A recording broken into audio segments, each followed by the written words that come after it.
அஸ்ஸலாமு அலைக்கும் உறவுகளே. வந்து மாவு தக்கடிக்கு தலைக்கறியில் தக்கடி போடுறோம். இந்த மாவு கிளறதை பாருங்கள் எப்படின்னு சொல்லிட்டு. கறியில் உப்பு போட்டிருக்கிறேன், அதுக்கு இவ்வளோ உப்பு போட்டிருக்கிறேன். இதில் இந்த தேங்காய் பூவை மிக்சியில் வந்து ஒரு அடி அடித்து வச்சுருக்குறோம். ஏன்னா இப்படி பூ மாதிரி இந்த தேங்காய் பூவை மாவில் போடணும். போட்டு செஞ்சால் தான் டேஸ்ட்டு கொடுக்கும். பொடிசாக சாம்பார் வெங்காயம் பொடிசாக அரிஞ்சு வச்சுருக்குறோம். இதையும் மாவில் கிளறி மிக்ஸ் பண்ணிக்கிறோம், சேர்த்துக்கணும். இந்த பச்சை மிளகா பொடிசாக அரிஞ்சு வச்சுருக்குறோம், அதையும் சேர்த்துக்கணும். அந்த தலைக்கறியில் வந்து அதுக்கு தான் நாங்கள் லைட்டாக மிளகாத்தூள் போட்டோம். ஏன்னா காரம் இது வந்துடும் சொல்லிட்டு தான் லைட்டாக போட்டிருக்குறோம். அதனால் வந்து புளித்தண்ணி வெந்நீர் கொதிச்சிருச்சு.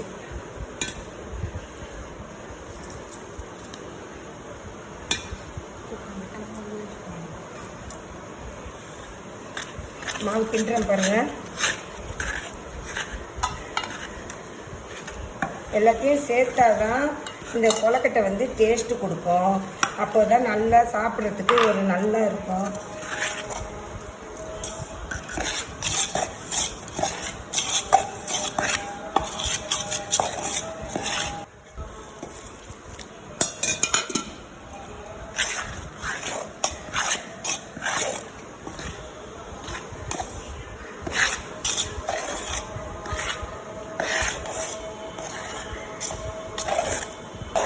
நல்லா கிளறி எடுத்துக்கிட்டாங்க.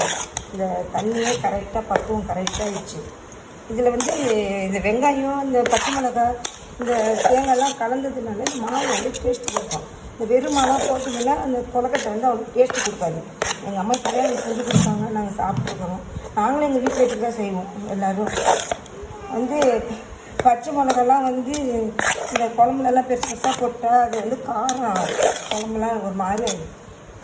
அது அடுத்த இதில் வந்து இது போடும்போது காட்டுறோம் பாருங்கள். இந்த பாருங்கள், இந்த பச்சை மிளகாலாம் பாருங்கள் என்ன அழகாக அந்த கலரில் அப்படியே தெரியுது பாருங்கள். வெங்காயம் பச்சை மிளகாய் எல்லாமே. தேங்காய் தெரியாது, ஏன்னா தேங்காய் பூ போட்டோம்ல, நல்லா தேங்காய் தெரியாது.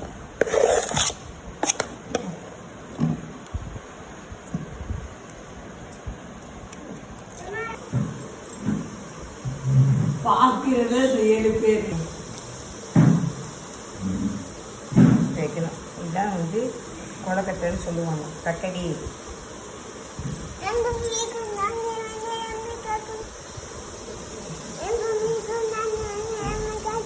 இங்கே பாருங்க, இப்படி அழகாக எடுத்து வச்சோம்னா அது அந்த குழம்புல போடும்போது அழகு கொடுக்கும்.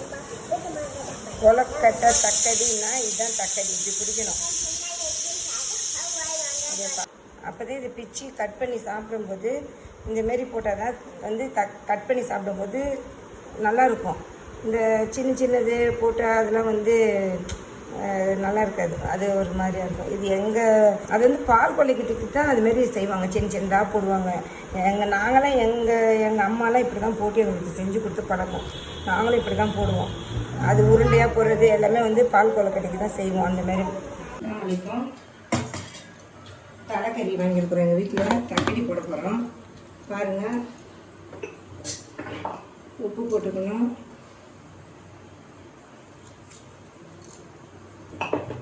இஞ்சி பூண்டு போட்டுக்கோங்க.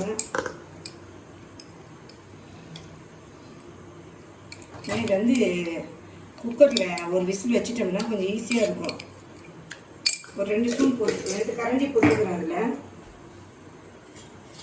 எண்ணெய் ஊற்றிக்கலாம். எண்ணெய் 2 கரண்டி போதும். ஏன்னா வந்து அதில் பொருட்சத்தான் வந்துடும். அதனால் அது வந்து தலைக்கறினால அது நல்லா இதுவாக இருக்கும். அதனால் வந்து ரொம்ப போடக்கூடாது, எண்ணெய் ஊற்றக்கூடாது.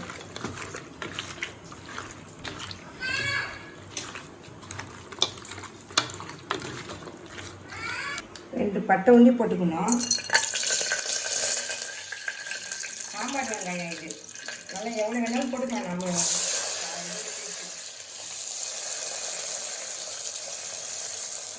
2 தக்காளி அரைச்சி வச்சுருக்கிறேன். கொத்தமல்லி கீரை வந்து சாப்பிடும்போது வந்து வாயில் அப்படின்னு குத்தமாக வரதுனால இப்போ உருவி போட்டுக்கலாம். இது வந்து எங்கள் அம்மா அப்பா செஞ்சு எங்களுக்கெல்லாம் சின்ன பிள்ளையாக இருக்கும்போது இப்படி செஞ்சு கொடுப்பாங்க. இந்த மாதிரி தலைக்கறி ஆட்டுக்காலில் செய்வாங்க, மட்டனில் செய்யலாம்.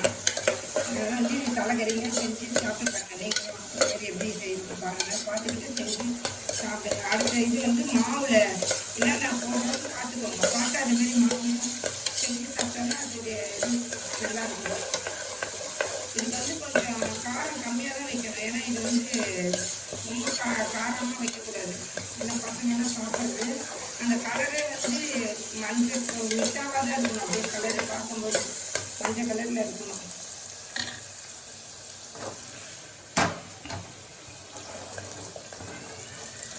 ஏன்னா நிறைய தக்காளி போடக்கூடாது. ஏன்னா சின்ன சின்னதாக 2 போட்டால் போதும். ஏன்னா தக்காளி போட்டால் நிறைய போட்டால் புளிப்பாயிடும். ஆனால் இது அப்படியே கிரேவி மாதிரி வச்சுட்டு நம்ம அப்படியே குழம்பு மாதிரி வைக்கணும். குக்கரில் ஒரு விசில் வச்சா போதும், ரொம்ப வைக்க வேணாம். ஒரு விசில் பண்ணோம்னா அது வெந்துடும். வரலாம். ஏன்னா சின்ன தலை தான் வாங்கிட்டு வந்தேன். அப்படியே ஒரு தலை. எங்கள் வீட்டில் தக்காளினா எல்லாம் ரொம்ப விரும்பி சாப்பிடுவாங்க. எங்கள் ஃபேமிலியில் எல்லாருமே சரி, எங்கள் குடும்பத்தில் எங்கள் அத்தா, எங்கள் அம்மா, எங்கள் குடும்பங்க, எங்கள் பிள்ளைங்க எல்லாருமே விரும்பி சாப்பிடுவாங்க. எங்கள் அம்மா, எங்கள் தங்கச்சி எல்லாரும் விரும்பி சாப்பிடுவாங்க.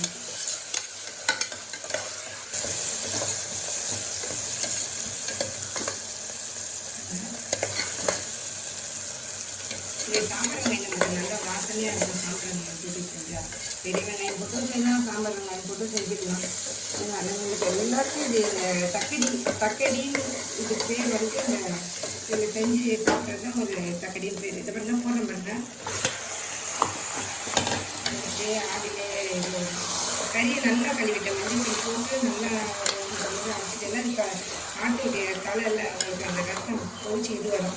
அதில் கூடையில் கழுவி தண்ணியை வடிகட்டிட்டு தான் போட்டு வச்சுருக்கிறேன்.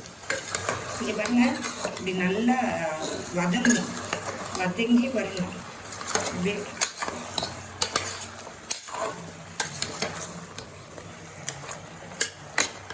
நல்லா வதங்கி என்னடா அவங்க உறவுகளையே அவங்களுடைய உடன்பிறப்புகளையே சொல்லிக்கிட்டு இருக்கிறாங்கன்னா நீங்கள் வந்து எல்லோரும் எதுவும் நினச்சிக்காதீங்க. நான் வந்து உள்ளதாக நான் சொல்லிகிட்டு இருக்கிறேன். இல்லாதெல்லாம் நாங்கள் வந்து பேச மாட்டோம். அதனால் வந்து இல்லை, வெளியில் உறவுகள் எல்லாம் பார்ப்பீங்கல்ல, அதோட அது அவங்க உறவுகளையே சொல்லிக்கிட்டே இருக்கிறாங்க. இந்தமாரி பேசுகிறாங்களே அவங்க அப்படின்னு. இந்தமாரி இந்தமாரி வீடியோ எடுக்கிறதுக்குலாம் எங்கள் பேத்தி வந்து அத்தம்மா இதை நீங்கள் சமைக்கிறீங்களே, இதெல்லாம் போடுங்க அத்தம்மா வீடியோவில் அப்படின்ட்டு சொன்னேன். இன்றைக்கி கூட பிரியாணி செஞ்சேன். பார்த்துட்டு சாப்பிட்டுட்டு கையை இப்படி காமிக்கிறா, டேஸ்ட்டாக இருக்குது அப்படின்னு சொல்கிறா. டேஸ்ட்டாக இருக்குது, நல்லா இருக்குது அத்தம்மா அப்படின்னு சொல்கிறா எங்கள் சின்ன பேத்தி.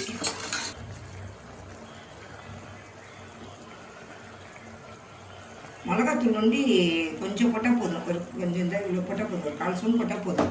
நான் ரொம்ப போடக்கூடாது மிளகாத்தூள். இது காரம் நான் இதாக சாப்பிட முடியாது. சின்ன பிள்ளைங்க அதெல்லாம் சாப்பிடுதுங்கல்ல, அதனால சாப்பிட மாட்டாங்க. அதனால் காரம் கம்மியாக இருந்தால் சாப்பிடுவாங்க. நான்லாம் எங்கள் வீட்டில் எங்கள் மருமக நாங்கள்லாம் எங்கள் பொண்ணுங்களாம் மீதி காரம் நல்லா சாப்பிட்டுட்டு தான் இருப்பாங்க. இப்போ இந்த சின்ன பிள்ளைங்களுக்கோசம் காரம் சாப்பிட்றதுக்கு எங்கள் பையன் எல்லாம் நல்லா இல்லை அவங்களாம் சாப்பிட தான் செஞ்சாங்க. இப்போ பிள்ளைங்களுக்கோசம் நம்ம அந்த காரத்தை கொஞ்சம் கம்மி பண்ணிக்கிறோம், வேறு ஒன்றும் இல்லை.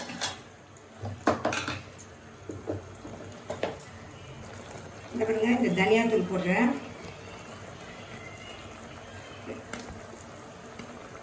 ஒரு 3 ஸ்பூன் போட்டால் போதும். கறி மசாலா தூள் போட்டிருக்கிறது. இப்படி வதக்கி வரணும். வதங்கி வந்து உறவுகளே, நீங்கள் வந்து இது வந்து தனியாத்தூள்னா தனியாத்தூள்னு நினச்சிக்காதீங்க. நான் வர்ற வீடியோலலாம் சொல்லிக்கிட்டே இருக்கிறவங்களுக்கு வந்து இதில் வந்து நாங்கள் வந்து தனியா, கசகசா, சீரகம், சோம்பு, மஞ்சள் கட்டி போட்டு அரைப்போம். அதனால் வந்து இது வந்து கறி மசாலா தூள்னு சொல்லுவாங்க. கசகசாலாம் போடுறதுனால இந்த பாருங்க, மிளகுத்தூள் வந்து தனியாக நாங்கள் பொடி பண்ணி வச்சுருவோம். இந்த மிளகுத்தூளை போடுறேன். ஏன்னா அந்த தலைக்கு நல்லா அந்த எலும்புனால அந்த கறிக்கு அது வந்து மிளகுத்தூள் நாங்கள் தனியாக எப்போவுமே எதுக்கு எடுத்து செஞ்சாலும் நாங்கள் தனியாக அதை பொடி பண்ணி வச்சுப்போம். தேவைக்கு நாங்கள் யூஸ் பண்ணிப்போம். அதை போட்டு எடுத்து வச்சுப்போம். நாங்கள் அந்த எதுலேயும் அந்த தூள்கெல்லாம் மிளகுலாம் போட மாட்டோம். என்னடா இந்த இவங்க இப்படியே சொல்லிக்கிட்டே இருக்கிறாங்கன்னு நினச்சிட்டு இருக்காதீங்க எல்லாரும். எங்கள் வீடியோவை பாருங்கள், எல்லோரும் பார்த்து நல்ல பிள்ளைங்களுக்கெல்லாம் செஞ்சு கொடுங்க. நீங்களும் செஞ்சு சாப்பிடுங்க. எல்லோரும் வெளியூரில் இருக்கிறவங்க எல்லாமே வந்து இந்தமாரி எல்லா பிள்ளைங்க அம்மாவை விட்டுட்டு போய் மனைவியை விட்டுட்டு போய் இருக்கிறவங்க எல்லா பிள்ளைங்களும் வந்து இந்தமாரி சமைச்சு செஞ்சு சாப்பிட்டு பாருங்கள், நல்லாயிருக்கும். இது ஈஸியான வேலை தான். எல்லா நாட்டிலையுமே வந்து பச்சரிசி மாவு கிடைக்கும். அதனால் அதெல்லாம் பெரிய விஷயம் இல்லை. அதை வாங்கி போட்டு இந்தமாரி கிளறி செஞ்சு சாப்பிடுங்க. சும்மா கொஞ்சம் உங்கள் தேவை எவ்வளோக்கு தேவையோ அவ்வளோக்கு செஞ்சு சாப்பிடுங்க. இந்த பாருங்க, இது அப்படியே இப்படி தான் இதுவாகும். அப்புறம் வந்து நாங்கள் சட்டியில் ஊற்றி காமிப்போம் வெந்த உடனே. பாருங்க, இவ்வளோ தான் இது வச்சுக்கிறேன். அப்புறம் சட்டியில் ஊற்றி கொதிக்கும் போது காட்டுவோம். மாவு கிளறோம். வாங்க, அடுத்த வீட்டில் பார்க்க வாங்க. இந்த கொலக்கட்டை பாருங்கள், என்ன அழகாக டிசைனாக இது பாருங்கள். இதுதான் தக்கடின்னு சொல்லுவாங்க, கொலக்கட்டைன்னு சொல்லுவாங்க. இதை இப்படி தான் செய்யணும். இதோடைய டிசைன் இப்படி தான் இருக்கணும்.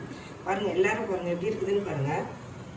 ஓகே, இப்போ வந்து குக்கரில் இருக்கிறத வந்து வெந்துருச்சு.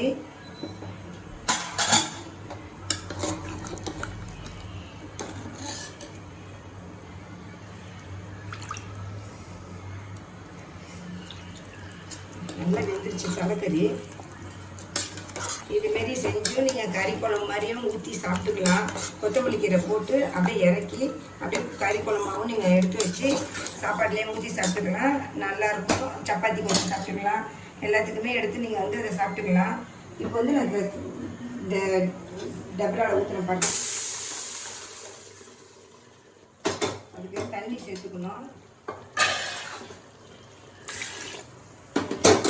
தண்ணி தான் கொஞ்சம் தண்ணியாக தான் இருக்கணும். சேர்த்து இது பண்ணி கொதிக்கணும் நல்லா மசாலா.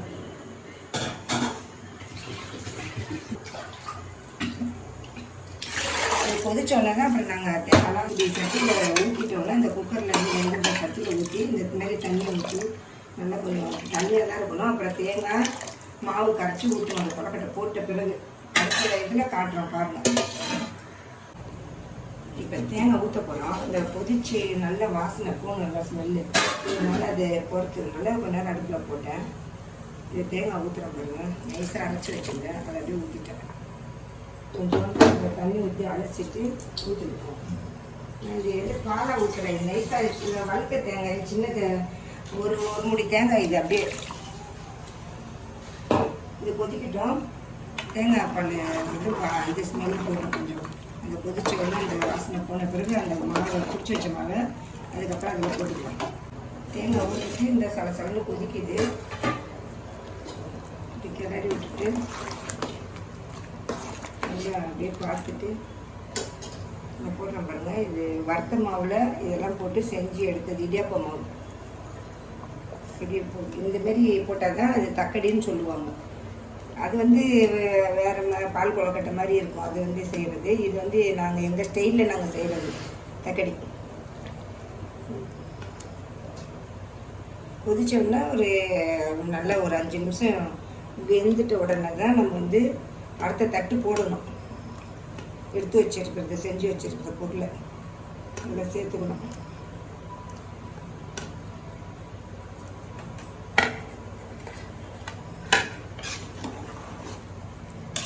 நல்லா ஒரு கிளறி விட்டுட்டு இன்னும் கொஞ்சம் இதுவாக தான் வரணும். தண்ணி மாதிரி தான் இருக்கணும். அது ஊற்றி சாப்பிடும்போது உங்களுக்கு டேஸ்ட்டு கொடுக்கும். இது வந்து இன்னும் தட்டு போட்டுறேன். இந்த பாருங்க, நல்லா சலசலன்னு கொதிக்குது பாருங்க. இப்படி கொதிச்சு இப்படி நல்லா வெந்து வரும்போது தான் நம்ம வந்து அடுத்த இதுங்கள்லாம் போட்டுக்கிட்டே இருக்கணும். ஒன்று எல்லாத்தையும் போட்டிங்கன்னா மாவு கரைஞ்சி போயிடும். இந்த பாருங்க எப்படி கிட்ட பாருங்க. நான் அடுத்த இது போடுறேன் பாருங்கள்.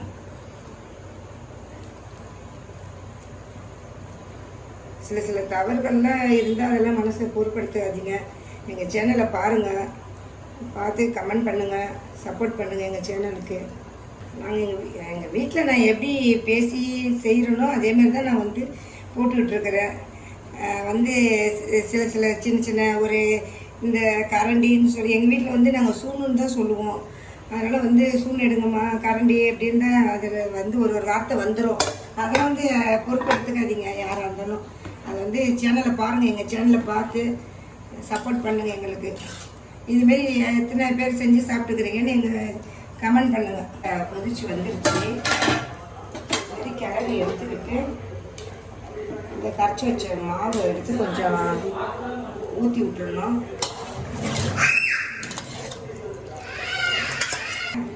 ஊற்றிட்டு நல்லா அது எப்படி கொதிக்கணும், நல்லா கொதித்து வரட்டும். அதுக்கப்புறம் வந்து கொதித்து வந்தோடனே அந்த கொத்தமல்லி கீரை போட்டுடலாம். நம்ம போட்டு இறக்கிடலாம். கொத்தமல்லி கீரை போட்டு இறக்க போட்டு பாருங்கள், நல்லா கொதிச்சிருச்சு. இறால கூட செய்யலாம், நல்லா தான் இருக்கும். இறா போட்டு இதுமாரியே எல்லாமே மாவில் செஞ்சு சாப்பிட்டா நல்லாயிருக்கும். கொத்தமல்லி கீரை நிறைய ஏன் யூஸ் பண்ணுறாங்கன்னு நினச்சிக்காதீங்க. உடம்புக்கு வந்து வயிற்றுக்கு உடம்புக்கு நல்லது. இந்த கொத்தமல்லி கீரைலாம் நல்லா வாசனையாக இருக்கும். கொத்தமல்லி சட்னி அரைச்சி சாப்பிட்லாம்.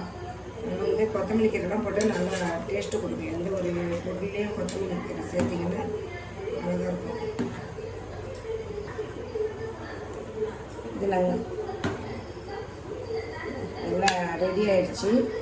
நாங்கள் எடுத்து இப்போ காட்டுறோம் பாருங்கள். இல்லை நல்லா சூப்பராக வெந்துருச்சு. இது குழம்பு ஊற்றி இப்படி சாப்பிட்டோம்னா நல்லா டேஸ்ட்டாக இருக்கும். அப்படியே நல்லா வெந்துருச்சு பாருங்கள். கறி நல்லா வெந்துருச்சு. இதை சாப்பிட்டு இது மாதிரி சமைச்சு செஞ்சு சாப்பிட்டு பாருங்கள். சாப்பிட்டு பார்த்துட்டு லைக் பண்ணுங்கள், ஷேர் பண்ணுங்கள், கமெண்ட் பண்ணுங்கள், சப்போர்ட் பண்ணுங்கள். அஸ்ஸலாமு அலைக்கும்.